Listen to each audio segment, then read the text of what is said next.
కడప జిల్లాలో జెడ్పీటీసీ ఉప ఎన్నికల ప్రచారం జోరందుకుంది. పులివెందుల, ఒంటిమిట్ట జెడ్పీటీసీ ప్రచారానికి చివరి రోజు కావడంతో వైసీపీ, టీడీపీ పోటాపోటీగా ప్రచారం నిర్వహిస్తున్నారు. ఇప్పటికే నల్లగొండవారిపల్లి సహా పలు గ్రామాల్లో అధికారులు పోలింగ్ కేంద్రాలు ఏర్పాటు చేశారు. సాయంత్రం 5 గంటలకు ప్రచారానికి బ్రేకులు పడనున్నాయి. ఈ నేపథ్యంలో పోలీసులు అప్రమత్తంగా వ్యవహరిస్తున్నారు. ఎటువంటి అవాంఛనీయ ఘటనలు జరగకుండా బందోబస్తు ఏర్పాటు చేశారు.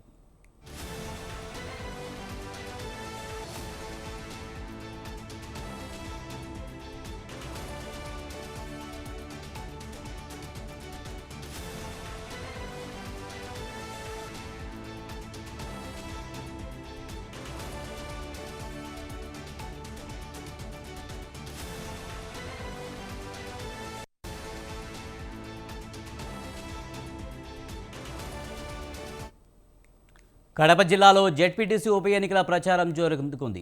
పులివెందుల, ఒంటిమిట్ట జెడ్పీటీసీ ప్రచారానికి చివరి రోజు కావడంతో వైసీపీ, టీడీపీ పోటాపోటీగా ప్రచారం నిర్వహిస్తున్నారు. దీనిపై మరింత సమాచారాన్ని మా కరెస్పాండెంట్ సుబ్బారెడ్డి అందిస్తారు. సుబ్బారెడ్డి, కడప జిల్లా జెడ్పీటీసీ ఉప ఎన్నిక ప్రచారానికి ఈరోజు చివరి రోజు కావడంతో పార్టీలు ఎలాంటి వ్యూహంతో ముందుకు వెళ్తున్నాయి? విజయ్, కడప జిల్లాలో జరిగేటటువంటి 2 ఉప ఎన్నికలు, పులివెందుల, ఒంటిమిట్టకు సంబంధించినటువంటి 2 ఉప ఎన్నికలకు జెడ్పీటీసీ ఉప ఎన్నికలకు సంబంధించి ఈ రోజు సాయంత్రానికి ప్రచార గడువు ముగియనున్నది.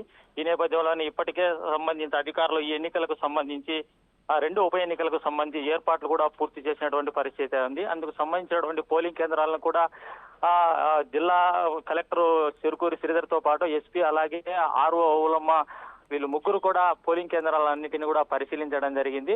అయితే ఈ 2 ఉప ఎన్నికలకు సంబంధించి పులివెందులలో 15 పోలింగ్ కేంద్రాలు ఉండగా ఒటిమిటకు సంబంధించి 30 పోలింగ్ కేంద్రాలు ఉన్నాయి. ఒక్కొక్క పోలింగ్ కేంద్రానికి 700 మంది అని ఓటర్లను అరేంజ్ చేసినటువంటి పరిస్థితి ఉంది. అయితే ఈ పోలింగ్ కేంద్రాల్లో ఓటర్లు ఇబ్బందులు పడకుండా అందుకు సంబంధించినటువంటి ఏర్పాట్లు కూడా స్థానిక అధికారులు పూర్తి చేయడం జరిగింది.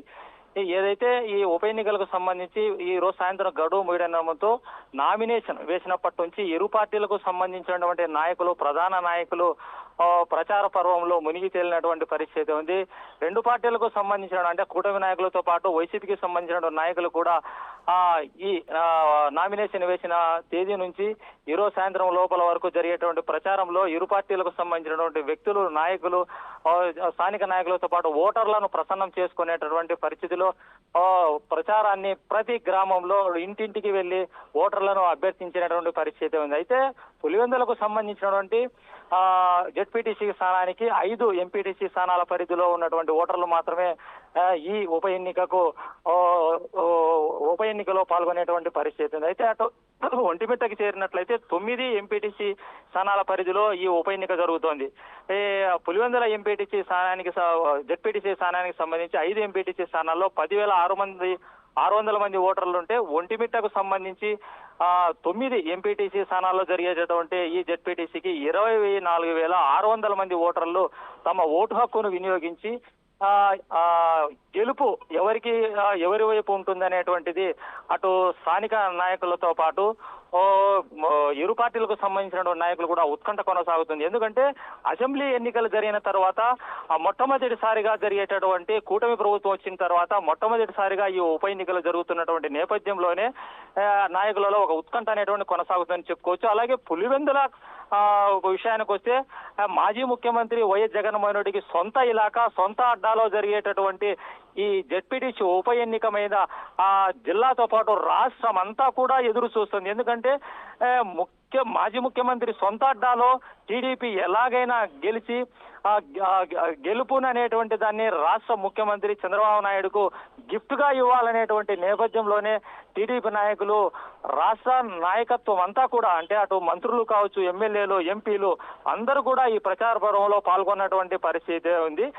జగన్ అడ్డాలో అంటే జగన్ కోటకు బీటలు బారేటటువంటి విధంగా ఈ ఉప ఎన్నికను గెలుచుకోవాలనేటువంటి తమ సత్తా ఏంటనేటువంటిది నిరూపించడానికి, అలాగే ఈ సంవత్సర కాలంలో కూటమి ప్రభుత్వము చేసినటువంటి అభివృద్ధి అలాగే సంక్షేమ పథకాలన్నిటిని కూడా ఓటర్ల దగ్గరికి తీసుకెళ్లి ఇవి మేము చేసినటువంటి భవిష్యత్తులో కూడా ఇంకా చేస్తాము కాబట్టి ఖచ్చితంగా ఈసారి మాకు ఈ జెడ్పీటీసీ స్థానాన్ని మా అభ్యర్థికి ఓటు వేసి గెలిపించండి అనేటువంటి విధంగా ఈ కూటమి నాయకులంతా కూడా ఓటర్లను ప్రసన్నం చేసుకునే విధంగా ఈ ప్రచారంలో పాల్గొనడం జరిగింది. అలాగే వైసీపీ విషయానికి వస్తే గతంలో మేము చేసినటువంటి అభివృద్ధి అలా కావచ్చు, సంక్షేమం కావచ్చు, వాటిని దృష్టిలో పెట్టుకొని మమ్మల్ని మా అభ్యర్థిని అంటే హేమంత్ అనేటువంటి అభ్యర్థి ఈ వైసీపీ తరఫున పోటీ చేసేటువంటి అభ్యర్థిని గెలిపించాలనేటువంటిది ఈ వైసీపీ నాయకులు ఓటర్లను ప్రసన్నం చేసుకునేటువంటి విధంగా ప్రచారంలో అభ్యర్థించడం జరిగింది. అయితే ఏది ఏమైనా కూడా ఓవరాల్ గా చూసినట్లయితే అసెంబ్లీ ఎన్నికలు జరిగిన తర్వాత మొట్టమొదటిసారిగా అటు కూటమి ప్రభుత్వంకు ఇటు వైసీపీ ప్రభుత్వానికి ఇది ఒక ప్రెస్టేజ్, ఈ ఉప ఎన్నిక పులివెందుల ఉప ఎన్నిక అనేటువంటిది ఒక ప్రెస్టేజ్ ఇష్యూగా ఇద్దరి మధ్య కొనసాగుతోంది. ఈ ఉత్కంఠ అనేటువంటిది ఇప్పటికే రాష్ట్ర స్థాయిలో అందరికీ అటు వైసీపీ కావచ్చు, ఇటు కూటమి నాయకులకు కావచ్చు, వీళ్ళిద్దరి మధ్య అలాగే జిల్లాలో కూడా ఒక ఉత్కంఠ పరిస్థితి అనేటువంటి కొనసాగుతుందని చెప్పుకోవచ్చు. Vijay. Right, thank you Subbareddy.